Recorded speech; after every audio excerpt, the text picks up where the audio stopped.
Hi, my name's Erin. I'm going to help go over some of this group that a few students came up with.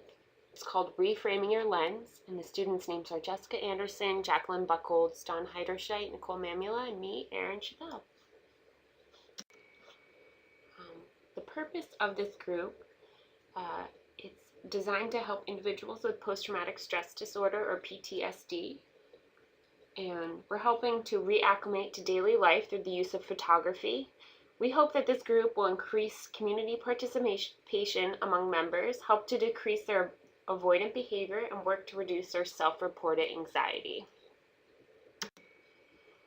So before we get into why we selected photography, let's talk for a minute about what PTSD is. Most people are familiar with PTSD. Some may have it, some may know someone who has it. It's an anxiety disorder caused by a traumatic event that involves the threat of injury or death. This can include war, natural disasters, car accidents, anything perceived as traumatic. Up to 25% of veterans returning from the war in Afghanistan and Iraq show signs of PTSD. It has become such a common response to war that the Army has teamed up with Columbia, Harvard, and Michigan universities, as well as the National Institute of Health, to follow close to 400,000 soldiers over their careers to get a better sense of the pathways associated with PTSD. Why do some get it, some do not, some commit suicide, and so on. PTSD is also associated with an increased risk of cardiovascular disease and emotional distress, so it's crucial to get it under control. Some of the benefits of group therapy for PTSD include the validation it allows for participants. They get a sense that they're not alone. It gives them the opportunity to learn from one another, to exchange coping strategies, and to explore new perspectives. It can also work towards increasing their self-esteem, reaffirming their ability to cope by seeing others benefit from their advice. Okay, and why did we choose photography? We found through research that it can be a less intimidating medium of art. People have been using art through therapy for many years. However, photography allows a person to interpret what they're seeing rather than come up with it from scratch. It also has correlations between devices in the military and cameras. You're shooting a picture, you're shooting a gun. There's technical aspects to the camera that they can become familiar with. It allows them to interpret the setting and the events around them and give an opportunity to share how they're feeling and how they're viewing the world. And we chose this quote by Marcel Proust as sort of a cornerstone for what we're doing. Discovery consists not in seeking new lands, but in seeing with new eyes. So we're reframing their lens, hopefully. And we decided to make this group a 12-week group to give participants a chance to take their time on projects. We would meet twice a week so that they would get multiple opportunities to shoot in the same locations. During week 1, we would introduce group members and work on team building activities to help participants get to know one another. Weeks 2 through 10 would be the weeks in which actual photos, discussions, and healings were taking place. An example of these activities is shown on the next slide. The last 2 weeks would be set aside for preparation for a showcase of work in which the community, participants, and family would come in culmination of the 12-week group. Each week, new locations would be chosen, and each location would get progressively more crowded to ease participants back into social environments. Ideally, the group would be at max 7 participants to give the occupational therapists and facilitators the opportunity to work one-on-one with participants throughout the 12 weeks. As you can see, we would meet as a group and discuss how the previous week went, what the concerns the group may have. Does anyone have some in particular that they need to address? Ideally, the group would be participant-driven. If an individual struggled with anger outbursts, then the facilitator may decide that their original plans are null and void, and then anger would be the focus of the whole group in order to help that one individual.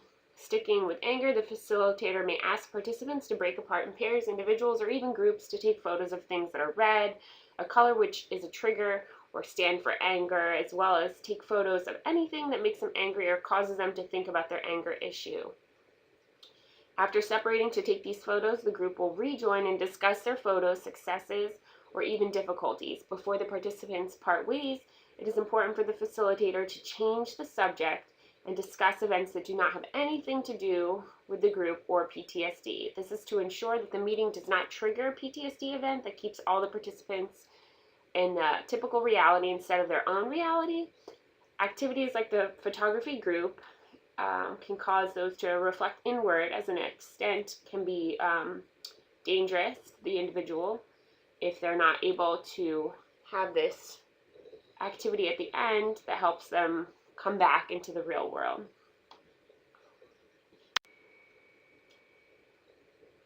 Okay.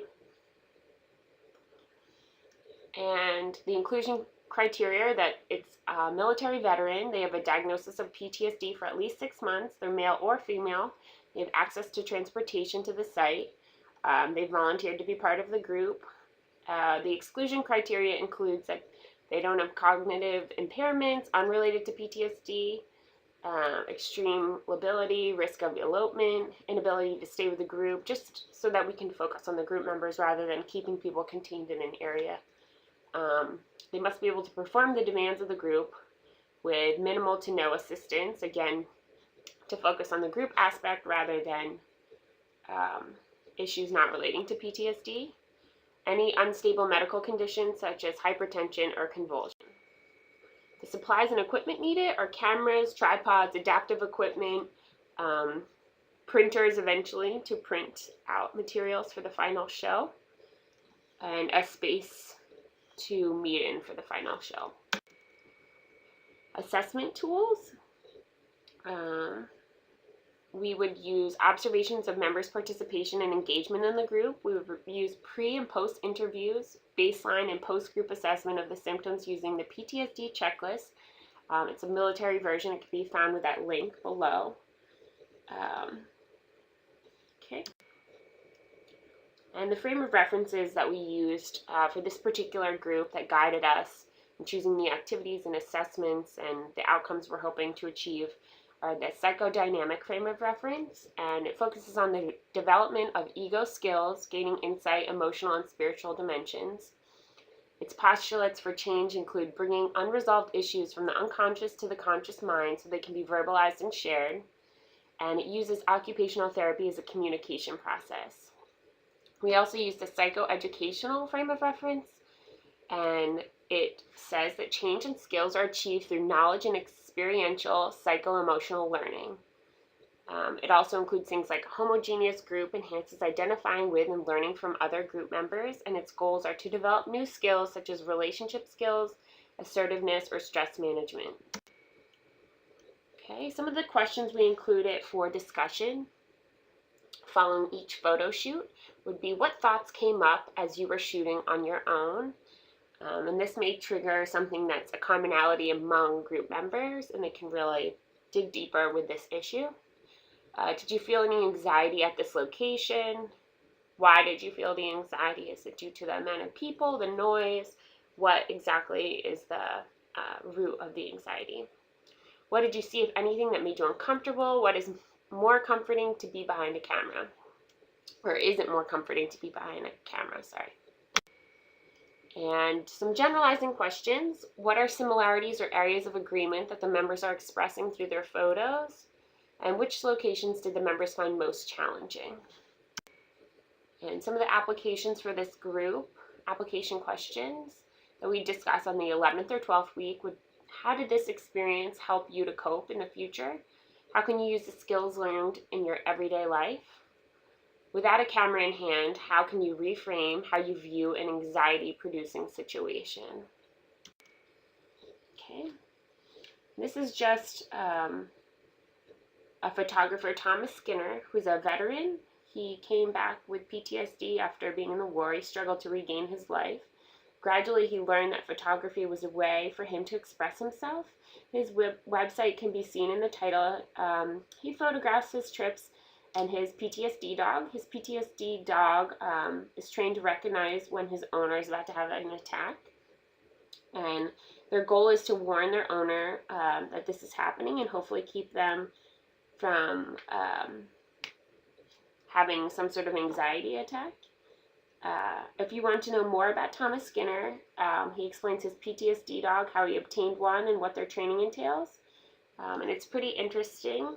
As you can see, it's another photograph. And we included this photo because it's an accurate portrayal of how important this dog is to Thomas and his recovery. And in the previous photo, he's leaning towards him, and we know from Thomas's story that he leans heavily on his dog. And this is also a very powerful image, just again, of his dog. And it may mean something to you, it may mean something else to someone suffering from PTSD. But again, the idea is just to find these commonalities or find out what this means to the person and discuss it with the group. And here are some of our references. And hopefully you enjoyed learning about this potential group, Reframing Your Lens. And check out our references for any more information. Thank you.